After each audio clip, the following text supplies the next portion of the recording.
Bueno, primero que todo es un día muy especial hoy para nosotros colombianos porque tenemos Miss Universo. Qué pena que se la sabemos.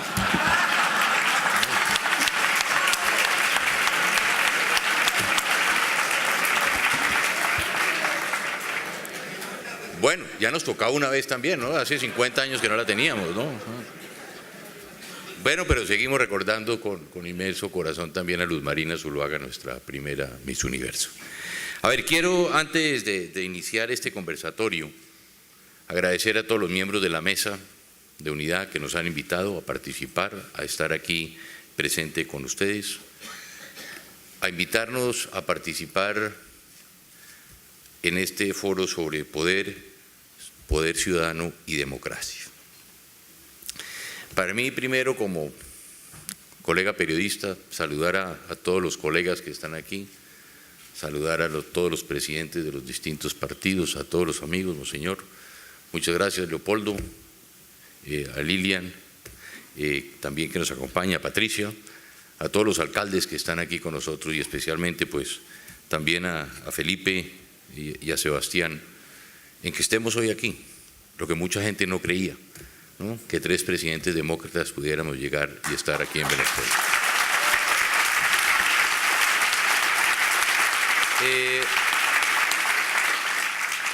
Para mí, como periodista y como expresidente de Colombia, pero especialmente como demócrata, ha sido de enorme importancia el oír, el sentir y el poder ver personalmente la situación actual por la cual atraviesa Venezuela. Es muy distinto leer en las noticias o oír en la radio lo que está sucediendo a oír las historias, como lo hemos hecho desde hace 2 días aquí en Caracas, y vivir esas historias directamente de sus protagonistas.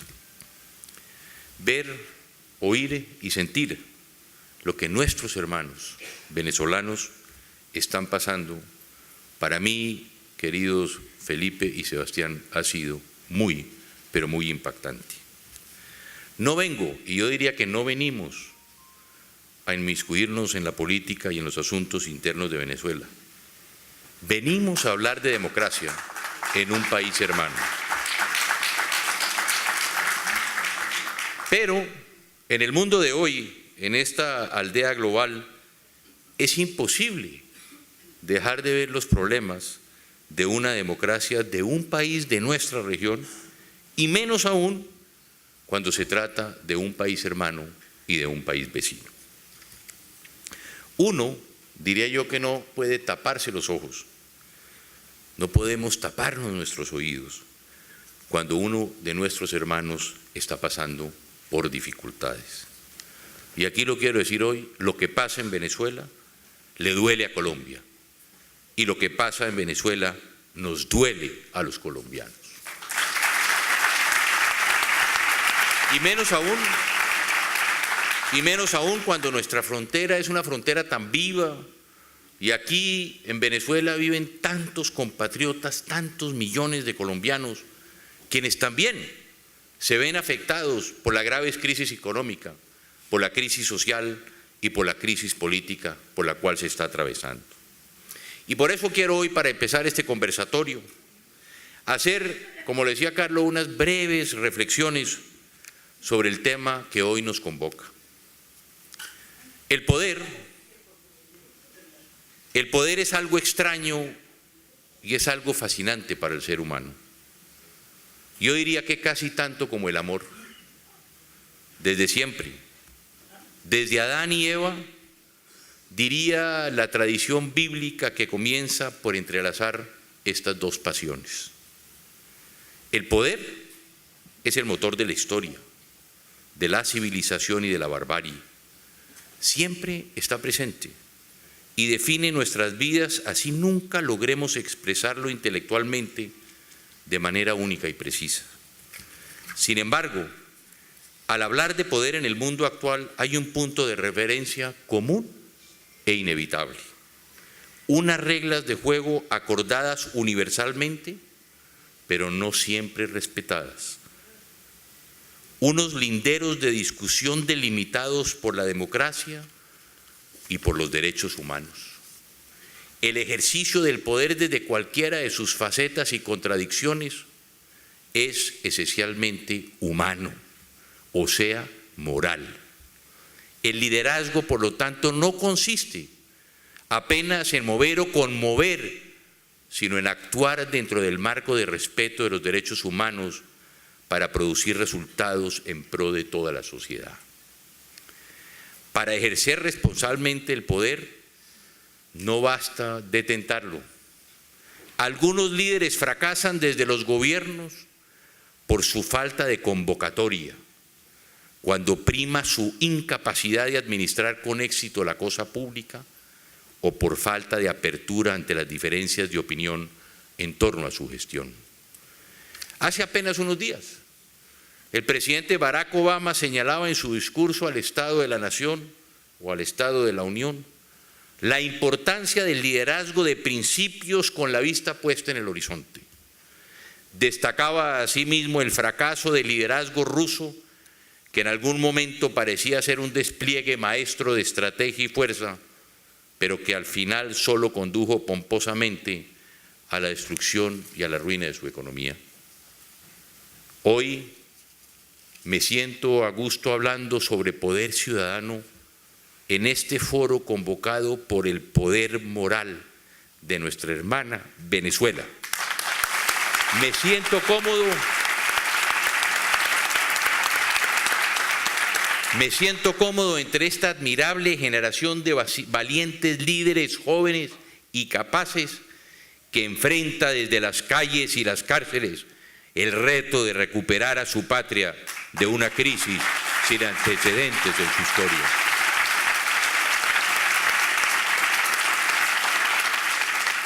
El poder ciudadano es revolucionario en la democracia y aún dentro de las revoluciones. Es la esencia misma de la democracia, siempre y cuando se enmarque dentro de los derechos humanos que garantizan la convivencia y el desarrollo armónico de las sociedades. El poder ciudadano es esencialmente moral, nos lo enseñaba el Libertador. Los abusos que en su nombre se hacen son la expresión del poder de unos pocos que no creen en la democracia y se burlan a diario de la Declaración Universal de los Derechos Humanos. El poder ciudadano es el voto limpio, es la expresión popular garantizada por mecanismos amplios, equilibrados y participatorio, con elecciones cuyos resultados puedan ser auscultados voto por todos los ciudadanos.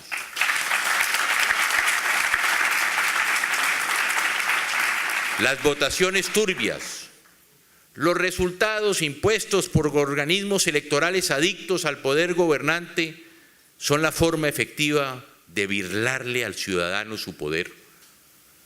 El poder ciudadano es el foro clásico que hoy en día está tanto en las calles como en las redes sociales. Estas últimas, cada vez más fuertes como forma de expresión imposible de acallar. Es la expresión libre e igualitaria y la coincidencia de muchos, no la imposición de unos cuantos desde el abuso del poder político.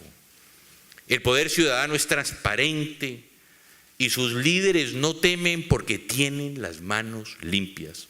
Sus palabras son claras, sus denuncias retumban.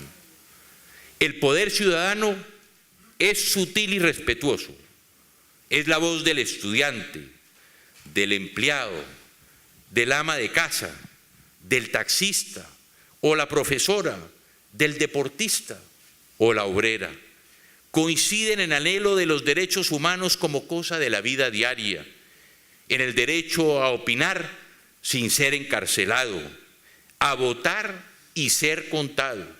Coincide en querer que su propiedad se respete y en su aspiración al derecho a reclamarle a un gobierno cuando las cosas van de mal en peor.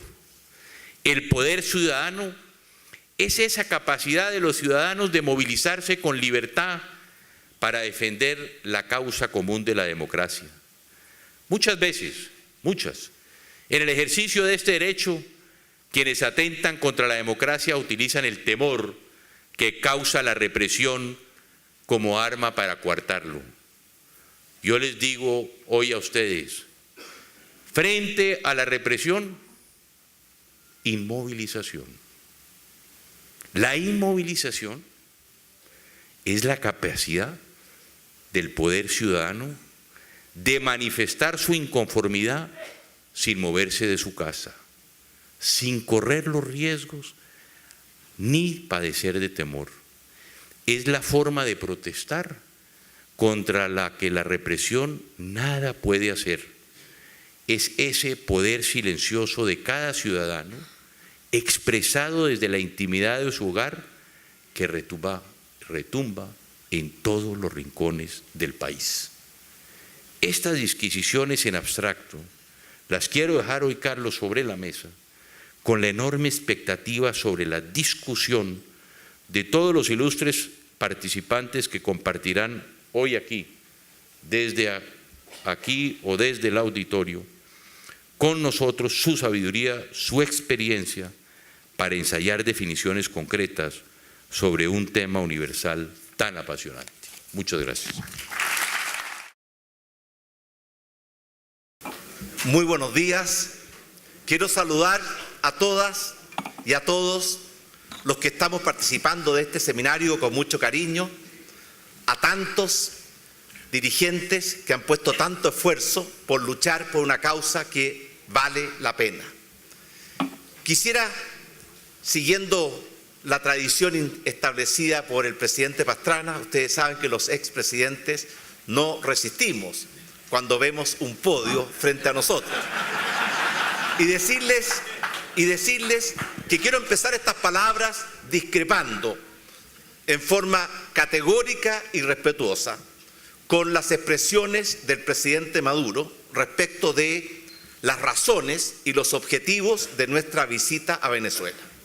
Quiero decirle al pueblo venezolano y al presidente Maduro que hemos venido a Venezuela, el presidente Pastrana, el presidente Calderón y el que habla, invitados por la oposición democrática de Venezuela, que es parte de la sociedad venezolana. Y que hemos venido a escuchar, a mirar, a aprender, pero también a manifestar nuestro más profundo compromiso y apoyo a la causa de la libertad, de la democracia, del respeto a los derechos humanos, porque estos son valores universales. No hemos venido a hacer intervención en la política interna de Venezuela, porque eso le corresponde a los venezolanos, pero sí todos los ciudadanos del mundo, amantes de la libertad, de la democracia y de los derechos humanos, tenemos no solamente el deber, tenemos el derecho a expresar nuestro apoyo a esa causa noble y grande como es la lucha por la libertad, la democracia y el respeto a los derechos humanos. Hemos venido también porque queríamos visitar a un amigo que está preso, Leopoldo López, que está preso hace casi ya un año. Y leí con mucha atención el informe del Grupo de Trabajo de Naciones Unidas respecto a las detenciones arbitrarias, en que concluye en forma categórica que esa detención no tiene ninguna justificación. Y toda persona tiene derecho a ser visitada por sus familiares y por sus amigos. Por eso ayer, con el presidente Pastrana, en un día domingo, acompañados de Lilian, la mujer de Leopoldo, acompañados por Antonio Ledesma, acompañado por María Corina y por muchos más, fuimos a visitar a Leopoldo López.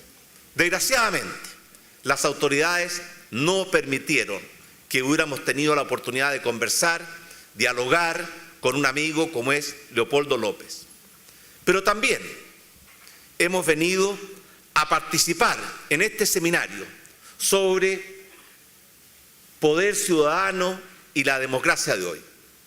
Yo quiero referirme brevemente a las descalificaciones que hizo el presidente Maduro antes que pusiéramos un pie en este país y antes que emitiéramos ninguna opinión. No voy a responder descalificación por descalificación, porque ese no es el camino de los verdaderos demócratas. Pero sí quiero decirles que son esas descalificaciones, como lo argumentó el presidente Pastrana, sin ningún fundamento, absolutamente temerarias. Y le quiero decir al presidente Maduro, con respeto, si quiere que lo respetan, él tiene que empezar a aprender a respetar.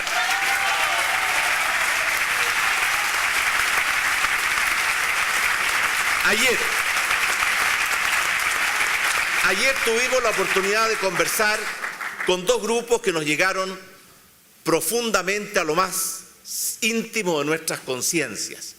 Aquellos que han sufrido censura en su libertad de expresión y aquellos que han sufrido atentados en sus derechos humanos.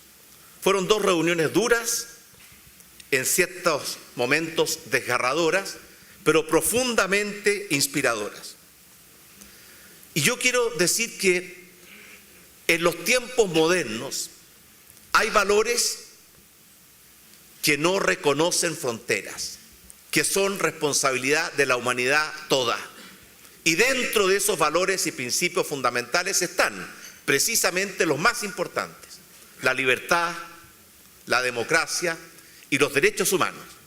Y por tanto, al levantar nuestra voz aquí en Venezuela, como lo hacemos en todo momento, lugar y circunstancia, donde pensamos que estos valores están siendo vulnerados u amenazados, estamos ejerciendo un derecho como ciudadanos libres de este mundo y no estamos interfiriendo con ninguna política interna. Yo sé que esto les incomoda a algunos, pero esa incomodidad jamás puede tener la fuerza suficiente para callar nuestra voz, que debe ser levantada, como dije hace un momento atrás, cada vez que esos valores fundamentales estén siendo amenazados. La libertad es un concepto integral, no puede ser compartimentalizada ni dividida, tiene que cruzar todos los ámbitos del ser humano. Libertad política, libertad económica, libertad social, libertad cultural, libertad integral, libertad espiritual. Cada vez que se la trata de dividir o compartimentalizar, se está desvirtuando el sentido profundo de la libertad. Y desde ese punto de vista yo sé que hay una libertad que es la libertad de expresión, la libertad de opinión, la libertad de manifestación, que puede incomodar a los gobernantes de turno. Los que hemos sido presidentes sabemos que muchas veces la libertad de expresión no es cómoda, no es grata. Pero yo lo digo aquí con toda la fuerza del mundo: prefiero el ruido de la libertad de expresión al silencio de los cementerios.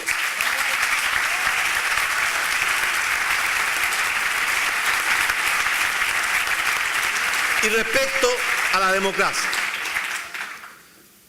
yo sé que ustedes, los ciudadanos de Venezuela, conocen lo que es la democracia en Venezuela, sus virtudes, sus debilidades, sus amenazas, sus riesgos, mejor que nosotros. Y por eso, más que dar respuestas, simplemente quisiera hacer algunas preguntas. Yo dije ayer que la democracia es un poco como el amor. Cuesta definirlas en forma certera y precisa, pero uno se da cuenta perfectamente bien cuando está enamorado y cuando no lo está, y uno también se da cuenta perfectamente bien cuando hay plena democracia y cuando no la hay. Y yo les quiero hacer algunas preguntas. Para que exista democracia tiene que haber, en primer lugar, una auténtica división e independencia de los poderes del Estado. En Venezuela existen 5 poderes: el ejecutivo, el legislativo, el judicial, el ciudadano y el electoral. Y les pregunto a ustedes, ¿son esos poderes verdaderamente independientes y autónomos en Venezuela? Tiene que respetarse el Estado de Derecho, es decir, la ley, que se aplica a todos por igual, porque todos somos iguales ante la ley. No puede haber distintos criterios con los cuales se aplica la ley. Y dentro de ese Estado de Derecho hay un elemento fundamental, que es el debido proceso. Vamos a hablar después de los derechos humanos. La lucha por los derechos humanos ha sido una lucha larga durante toda la historia de la humanidad. Y no ha sido una lucha fácil. Ha reconocido grandes avances, grandes retrocesos. No ha sido una marcha permanente bajo arcos triunfales. Pero sin embargo ha sido un anhelo permanente de la humanidad el poder avanzar hacia una sociedad que permita a todos el poder ejercer y que sean respetados sus derechos humanos. Los derechos humanos no es algo, o el respeto a los derechos humanos no es algo que el Estado otorgue en forma graciosa. No, nos pertenecen por el solo hecho de tener la naturaleza humana y nacemos con ellos. Y por tanto nadie nos los da y nadie tiene derecho a quitárnoslos. Por supuesto que es importante cuando el Estado reconoce esos derechos humanos, porque entonces se establecen responsabilidades y mecanismos para protegerlos, para ampararlos, para promoverlos y para cautelarlos. Y en esta historia de la humanidad hubo grandes avances. Por ejemplo, la Carta Magna, el año 1215, en Inglaterra, que estableció por primera vez en ese país, cuna de la democracia, la libertad de las personas más allá de la voluntad del rey. La independencia de Estados Unidos, con esa frase maravillosa de que todos los hombres son creados iguales en derecho y dignidad y tienen el derecho a la vida, a la libertad y a la búsqueda de la felicidad. Con todas sus contradicciones, porque mientras se escribían esas palabras hermosas, seguía existiendo la esclavitud en Estados Unidos. La Revolución Francesa, con esa trilogía de libertad, igualdad, fraternidad. La Declaración Universal de los Derechos Humanos, el año 1948, bajo el liderazgo de Eleanor Roosevelt, la señora del presidente Roosevelt, que logró lograr un acuerdo por primera vez universal respecto a la definición y el respeto que deben tener los derechos humanos, han sido todos grandes avances. Y por eso es tan importante que no permitamos o no seamos cómplices ni tampoco seamos indiferentes cuando se producen retrocesos en esa marcha permanente de la humanidad en la búsqueda de la defensa en todo tiempo, en todo lugar y en toda circunstancia de los derechos humanos. También es importante en una democracia que exista respeto. Respeto por la oposición, respeto por las minorías y por sobre todo respeto por las mayorías. Porque eso es parte de lo que debe ser una sana convivencia democrática.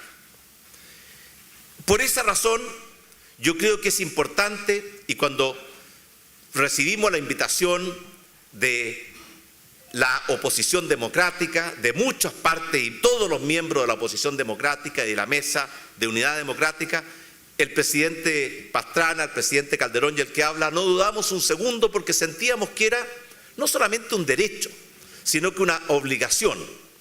Y por eso, hoy día que estamos viviendo un mundo nuevo, porque en el siglo pasado, que fue un siglo corto, un siglo de contrastes, grandes avances científicos, grandes desastres como las guerras mundiales o experimentos nefastos como, en mi opinión, fueron el nazismo y el comunismo, hoy día emerge un mundo distinto y nuevo después de la caída de los muros, en que los valores como la libertad, la democracia, los derechos humanos son universales y nadie puede pretender que una frontera geográfica establezca una limitación en el derecho y obligación de todos los ciudadanos de comprometerse y luchar por esos valores. Yo quisiera solamente enfatizar la importancia frente a toda causa grande y noble.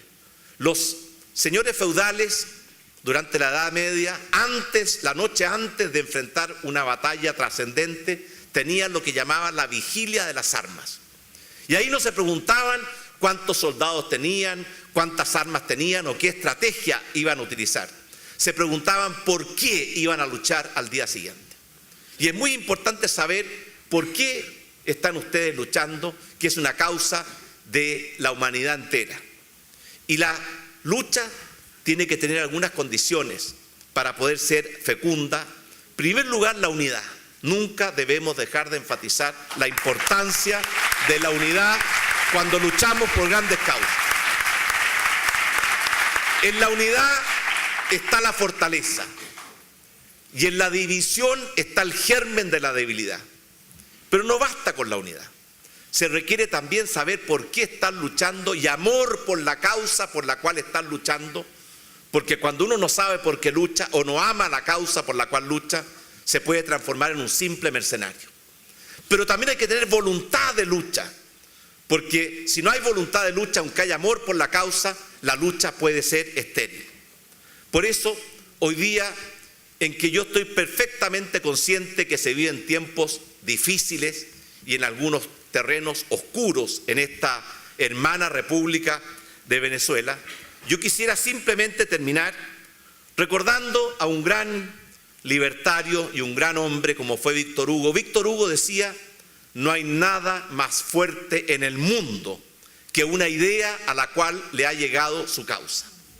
Y yo creo que en este siglo XXI, el siglo de la sociedad del conocimiento, el siglo de la información, ha llegado sin duda, y en todo el mundo, el tiempo de la libertad, de la democracia, del respeto a los derechos humanos. Y decir que en la vida hay dos tipos de personas, y esto lo dijo un gran candidato a la presidencia de Estados Unidos, Robert Kennedy: aquellos que miran las cosas como son y se preguntan por qué, y aquellos que sueñan con las cosas que aún no son y se preguntan por qué no. Yo creo que hoy día ha llegado el tiempo de soñar con una Venezuela plenamente libre, plenamente democrática y plenamente respetuosa de los derechos de todos sus ciudadanos. Muchas gracias. Gracias, muy buenos días a todas y a todos ustedes. Bueno, yo siguiendo la tradición de mis mayores, no por mucho, pero bueno, no venía preparado, pero también quiero sucumbir a la tentación del podium, como decía mi querido amigo Sebastián Piñera. Desde luego quiero agradecer muchísimo las expresiones de ustedes, tanto del señor moderador como de mis colegas expresidentes, y la hospitalidad que nos han brindado tan generosamente las venezolanas y los venezolanos. Para mí siempre es un gusto, es una alegría estar en Venezuela, aunque sea en esta circunstancia. Venezuela es un país y es un pueblo con el que los mexicanos nos sentimos muy cercanos. Sentimos una clara afinidad y un profundo cariño con Venezuela.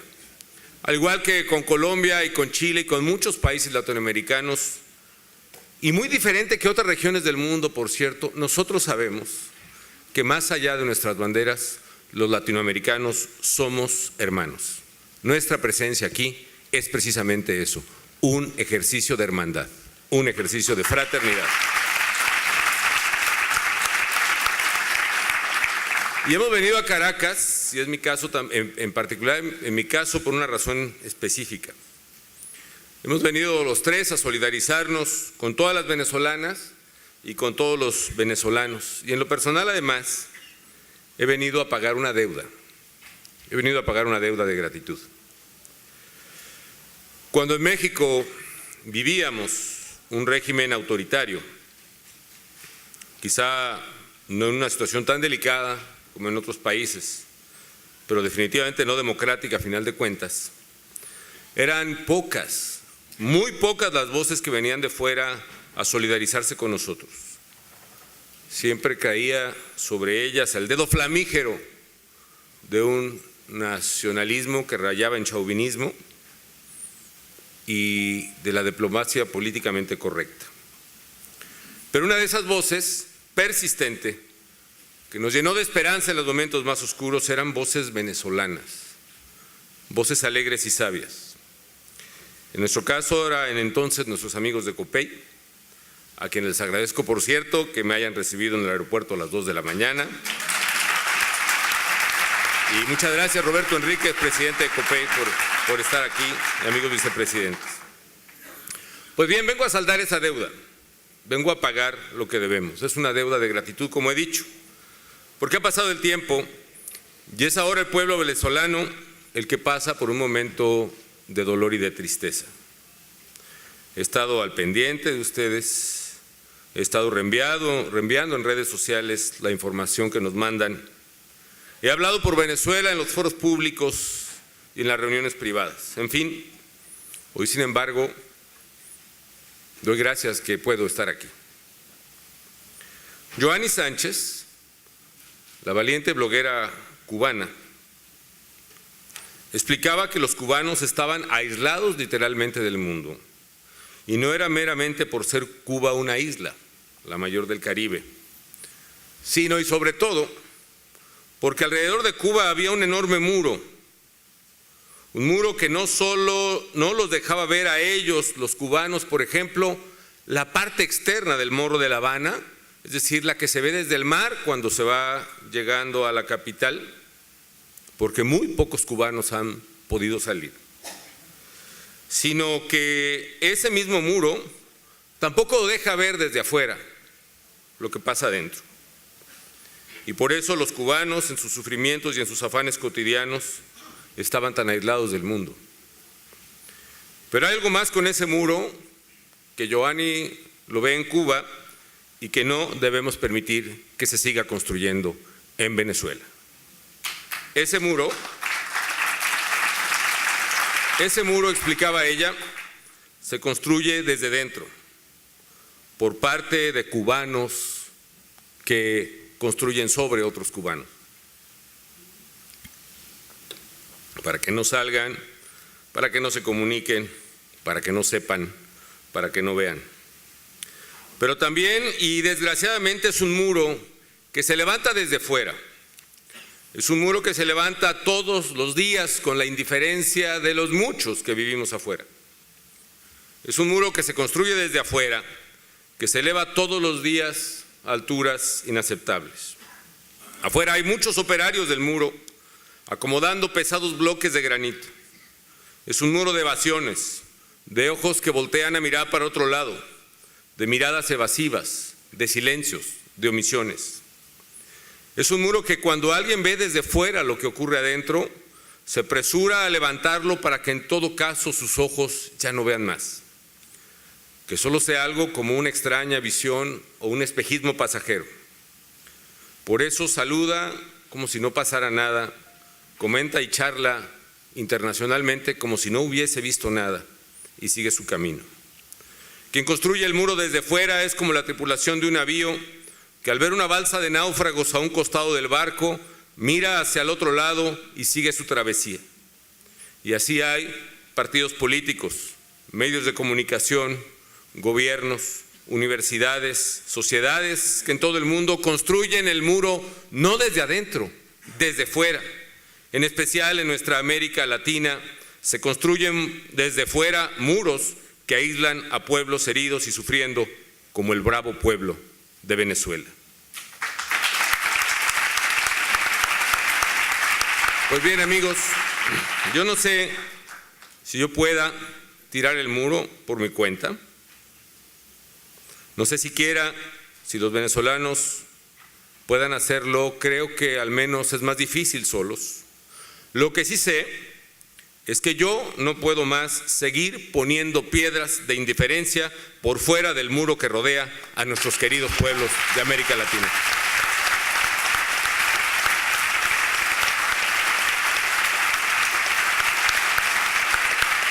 Porque toca a nosotros, los no venezolanos, derribar el muro externo, el muro que se construye desde fuera, es el muro de la indiferencia que los tiene a ustedes aislados y sufriendo. Vine también, y especialmente vinieron mis compañeros, yo no pude hacerlo a tiempo, por desgracia, también en busca de mis convicciones más antiguas, las que tuve más joven, cuando tenía ideales más fuertes, o quizá más bien yo personalmente más fuerza en los ideales mismos que sostengo. Vine en busca de una buenaventuranza. Vine por eso que es la buenaventuranza, una felicidad íntima y superior. Esa que se tiene cuando se da de comer al hambriento, de beber al sediento, de curar al enfermo. Vinimos un poco a Venezuela también buscando ser bienaventurados para visitar a los presos, a quienes están injustamente presos y a quienes mis compañeros expresidentes han ido a buscar ayer. quiero expresar mi profunda admiración y respeto y desde luego solidaridad a Lilian de López aquí presente. Lilian, a ti, a tu familia, a tus pequeñitos, a tus bebitos, a tus queridos hijos. A Patricia también, esposa de Daniel Ceballos.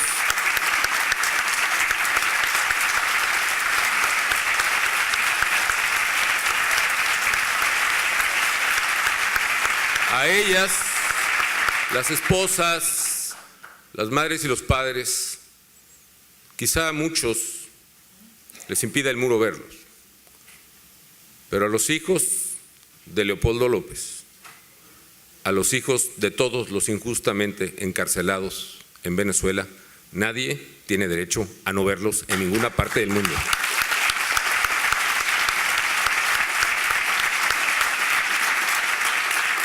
Estimado Sebastián y Andrés, cómo me hubiera gustado estar con ustedes ayer. No pude hacerlo y sé también que tampoco ustedes al final pudieron hacerlo. Pero desde aquí le digo a Leopoldo López y desde aquí le digo a Daniel Ceballos y desde aquí le digo a todos los que están injustamente presos en Venezuela, a los estudiantes, a las estudiantes, a Encio Escarano,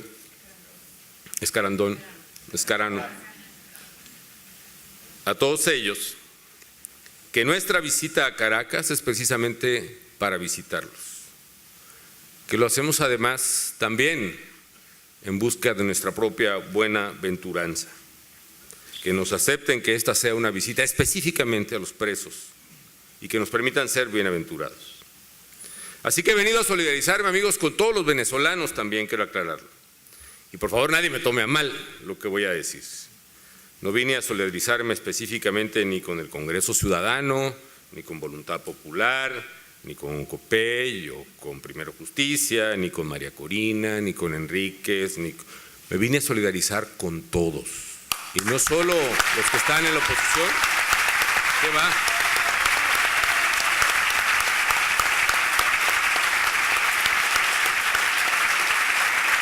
Y miren, la verdad es que me hubiera gustado que este evento y formato hubiera permitido la presencia de muchos líderes venezolanos destacadísimos. Mi solidaridad de mexicano es incluso más allá del circuito de la oposición. Es con todas las venezolanas y con todos los venezolanos porque sabemos que este es un pueblo que está sufriendo terriblemente. Está sufriendo en la calle, está sufriendo en los barrios, está sufriendo en el transporte. ¿Y por qué sufre el pueblo venezolano? ¿Será veras porque no se ha convocado una asamblea constituyente? Puede ser, yo francamente creo que sufre por cosas más simples. Sufre porque tiene hambre, sufre porque hay desabasto, sufre porque sus hijas están inseguras en la calle, sufre porque lo poco que hay sube realmente de precio. Sufre en el camino al trabajo, sufre porque el dinero no le alcanza, sufre porque sus enfermos no tienen medicinas ni hay recursos en los hospitales. Como dijo Luis Chatein hace unos momentos, esas son las realidades que está sufriendo el venezolano común. Y con esa venezolana y con ese venezolano he venido a solidarizarme. Yo no vine, por cierto, amigas y amigos, a pelear con nadie. No vine, por cierto, tampoco a pelear con el presidente Maduro. Ciertamente eso de que vengo pagado por el narcotráfico, bueno, es un chiste que se cuenta solo, ¿no? Creo que mis primeros sorprendidos son los narcotraficantes. Pero no vengo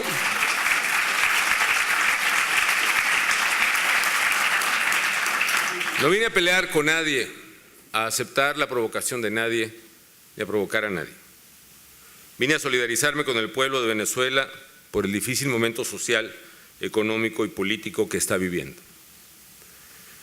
Soy un apasionado en la vida, en la política, en los ideales, y apasionadas son también mis palabras.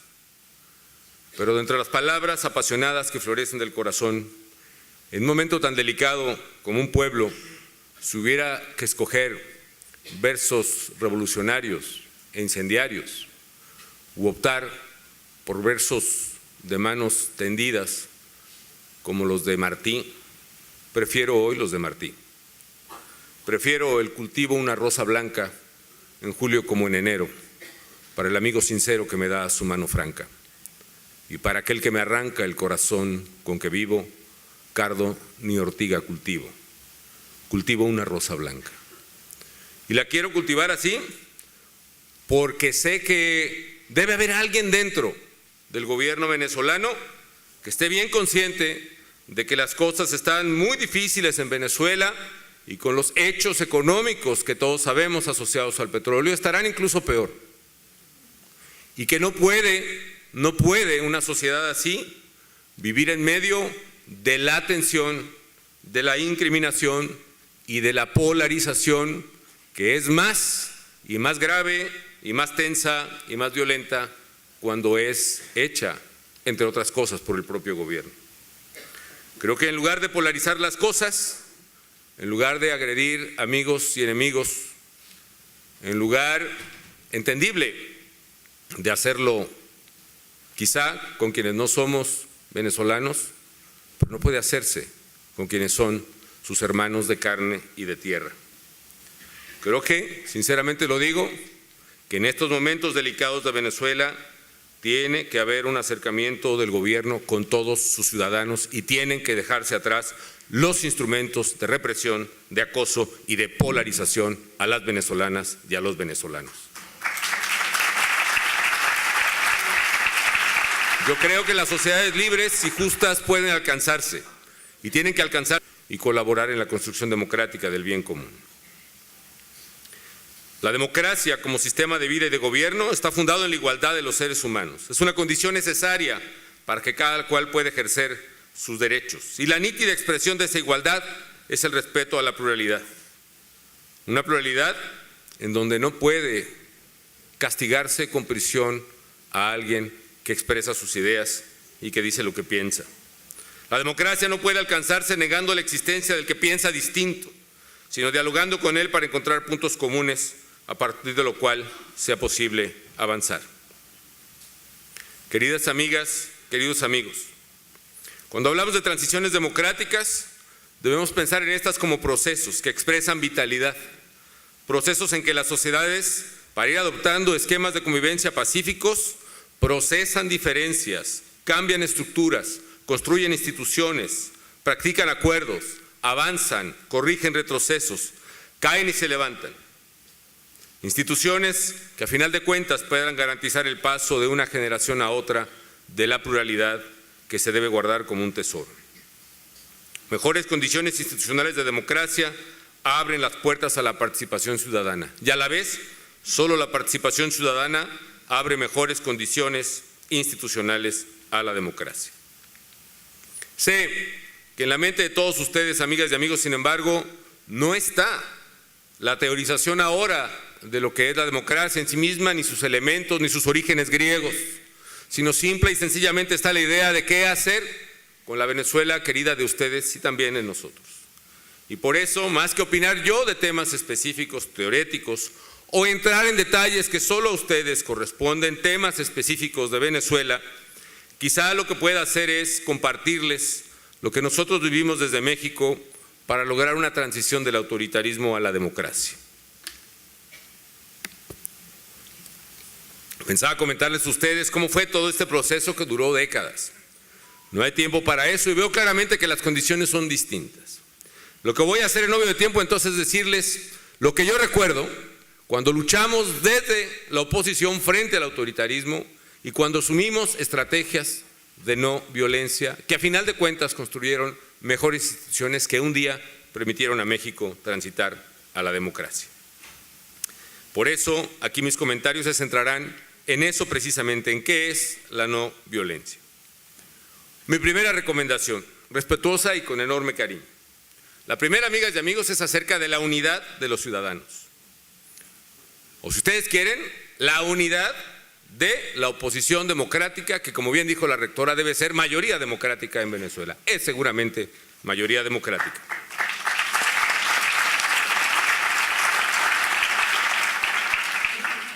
No sé qué haya entre ustedes, Sé que siempre, entre grupos, entre partidos, entre ciudadanos y entre organizaciones, todos tenemos diferencias que, medidas en los cristales de la adversidad, siempre forman imágenes y pesos que son terriblemente desproporcionantes de la realidad. No sé qué haya, pero yo espero de corazón que lo resuelvan, porque eso es paso imprescindible para una Venezuela mejor. Ojalá un día podamos estar en un foro con ustedes, mucha gente, quienes son ahora o han sido líderes y quienes vendrán después, quienes son ahora como el propio Enrique Capriles, a quien recibí como presidente de México en la oficina presidencial y a mucho orgullo, o a Julio Borges de Primero Justicia, que conocí cuando él era un joven y yo también, desde luego a Jesús El Chugo Torrealba, quien coordina la mesa de unidad, y desde luego a todos los amigos de COPEI, a quienes les agradezco que me hayan hecho caso, que les pedí que vinieran y que no me dejaran solo en frente de tanta gente destacada. Y agradezco también a otras gentes que no tenía el gusto de conocer, pero que han venido, como es don Próculo, don Pompeyo. Mucho gusto, don Pompeyo, sé que usted es un baluarte de ideas y cosas distintas. Y aquí viene una respetuosa sugerencia. Es importante estar sólidamente unidos. Las acciones individuales son buenas, pero las colectivas son mejores, son las indispensables. Es importante poder guardar el equilibrio y no caer en ese delicado abismo que hay entre verdadero liderazgo y protagonismo. El liderazgo es indispensable, los protagonismos hacen mucho daño en momentos delicados. Tienen que estar unidos.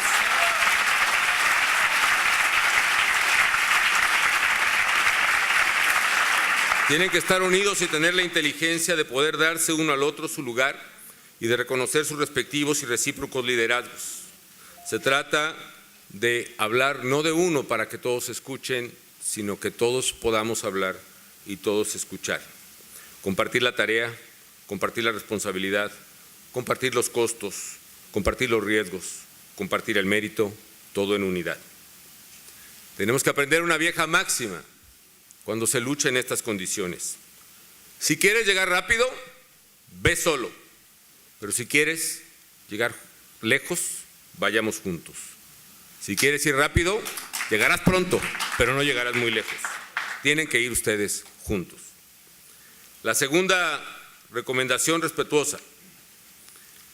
¿Qué hace que la estrategia de no violencia, la que tanto se invoca, la de Gandhi, de muchas cosas, sea verdaderamente exitosa?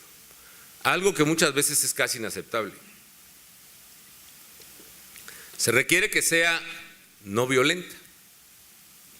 No violenta en los gestos, no violenta en las acciones, no violenta en las palabras, no violenta en las estrategias. ¿Y cómo es posible semejante cosa?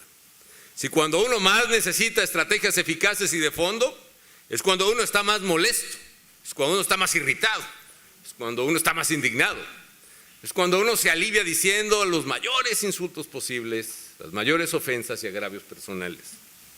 No, esto es por una sencilla razón, amigos, y esto es clave para entender los procesos de transición, no en México, en América, todos son distintos, pero creo que para entender los procesos de cambio en el mundo, en la historia de la humanidad. Empezando por lo que fue quizá el propio cristianismo. Es por una sencilla razón y está en el centro mismo de esta estrategia. La no violencia, lo que busca en realidad, su arma secreta, es penetrar la conciencia del adversario. Lo que busca es entrar secretamente en el corazón de quien opina diferente y actúa contra nosotros para cambiar ese corazón. La no violencia busca tocar una puerta aparentemente infranqueable con la fuerza más poderosa que puede haber, que es la fuerza de los pacíficos. Tercero, en toda lucha social o política podemos distinguir cuando menos tres grupos: quienes profesamos una causa, quienes combaten o reprimen esa causa, y finalmente hay una inmensa mayoría que está atenta a lo que pasa. La no violencia, amigas y amigos, debe ser de tal manera convincente que, me anticipo al escepticismo de hace 2 minutos, es posible que no llegue a cambiar el corazón de un adversario, pero cuando menos y esa es la clave de su éxito, tiene que cambiar el corazón de todos los millones que están expectando y que no son ni ellos ni nosotros, sino que son la mayoría de los demás. Es decir, la no violencia debe ser de tal manera convincente que aunque no suavice el corazón del principal adversario, debe transformar el corazón de la mayoría que está entre el adversario y nosotros y que es la que va a decidir el curso de toda la sociedad, no el adversario y quizá tampoco nosotros.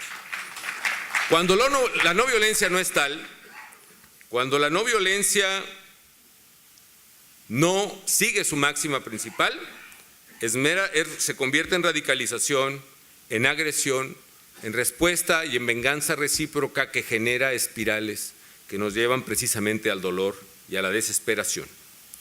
¿Por qué? Porque el corazón del oponente, en lugar de abrirse, se cierra. Y no se cierra solo el de él, sino el de todos los que hasta este momento creen en él, equivocadamente sí. Pero si hacemos que respondan con pasión a nuestras propias acciones, ese corazón nunca se abrirá.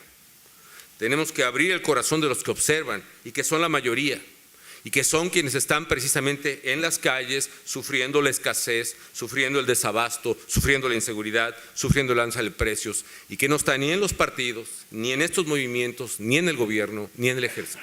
Están y son los millones de venezolanos que son mayoría y lo que quieren saber es hacia dónde va Venezuela y a quién voy a seguir. Quien toque su corazón tendrá el futuro de Venezuela. Lo que vive el ciudadano comúnmente está muchísimo más cerca de lo que comúnmente creemos o solemos creer los políticos. El ciudadano común, el de las barriadas, al que hay que convencer es la persona que sufre los problemas de todos los días, que sufre lo que ya he mencionado. Por eso hay que hablarles al corazón de los venezolanos. La no violencia debe ser tal que mueva con la fuerza de los pacíficos, no al principal oponente que un día quizá lo pueda hacer, sino a todos los demás que deciden la suerte de él y de nosotros. Cuarto, la no violencia considera las formas de persuasión y de cambio del corazón del adversario y también del corazón de los demás, incluyendo la más antigua, el diálogo. Alguna vez dije que en México me parecía repugnante tener que hablar con gente del gobierno y que su partido, pero que tendríamos que hacer, y lo hicimos. Carlos Castillo Peraza, gran amante de Venezuela, por cierto, en paz descanse, decía que había que practicar una política total y que dentro de lo que es éticamente permisible las acciones son válidas. La de la movilización, pero también la del diálogo. La de la no violencia y la protesta, pero también la de la negociación. Que las acciones son válidas siempre y cuando haya un propósito legítimo y acciones que sean éticamente válidas también. Yo creo, amigas y amigos, que tiene que hacerse un esfuerzo por buscar todas las formas de lucha posible que nos lleven precisamente a mover la decisión de los adversarios en todos los terrenos. Termino con dos reflexiones. Uno es para Leopoldo, para Daniel, para Encio, para todos los estudiantes que están presos, quienes están encerrados en la tumba, 5 pisos abajo del nivel del suelo, en la prisión. Termino con un poema de Paul Eluard, que alguna vez inmortalizara Nacha Guevara y que, aunque era diseñado para quienes estaban bajo el aprieto de dictaduras militares de derecha, se aplica, creo, para todos los que hemos soñado en la libertad y que hemos sido obligados o se ha aprendido a obligarnos a callar, e incluso a nunca pronunciar su nombre. Yo veo a Leopoldo López, como dijo Sebastián Piñera, como un amigo, y diría, como dice el poema de Eduard, como un amigo que está preso porque ha dicho lo que piensa. Para ustedes es muy familiar el caso, pero para el mundo no sabe. Desde aquí aprovecho para decir, en el caso de Leopoldo López se le acusa por un discurso que dijo. Hoy quizás se conozca un peritaje de algún analista que analice ese discurso, es decir, una opinión sobre su opinión, y con base en eso se le tiene casi 1 año preso. No es una opinión siquiera sobre los hechos, porque también creo que tiene que saberse que hay versiones periodísticas sustentadas con información física, información de fotografías, etcétera, que revelan la existencia de una persona que disparó contra los manifestantes ese 12 de febrero y que disparó contra las propias fuerzas del oficialismo, y que las 2 víctimas, una de cada lado, cayeron por el arma de esa persona que trabajaba. Esa es la versión periodística que sugiero debe investigarse para el propio oficialismo. Pero a final de cuentas, lo que hay es un prisionero porque ha dicho lo que piensa, y este es el poema de Paul Eluard. Por el pájaro enjaulado, por el pez en la pecera, por mi amigo que está preso porque ha dicho lo que piensa, por las flores arrancadas, por la hierba pisoteada, por los árboles talados, por los cuerpos torturados, yo te nombro libertad. Por los dientes apretados, por la rabia contenida, por el nudo en la garganta, por las bocas que no cantan, por el beso clandestino, por el verso censurado, por el joven exilado, por los nombres prohibidos, yo te nombro libertad. Te nombro en nombre de todos, por tu nombre verdadero. Te nombro en cuanto oscurece y cuando nadie me ve. Escribo tu nombre en las paredes de mi ciudad, tu nombre verdadero, tu nombre y otros nombres que no nombro por temor.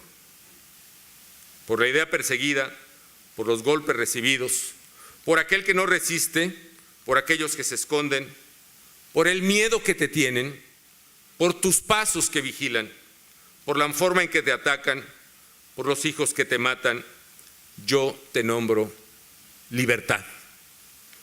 Queridas venezolanos, queridos venezolanos, queridas venezolanas, querida Venezuela, Venezuela, nuestro mensaje es: no te rindas, no te rindas.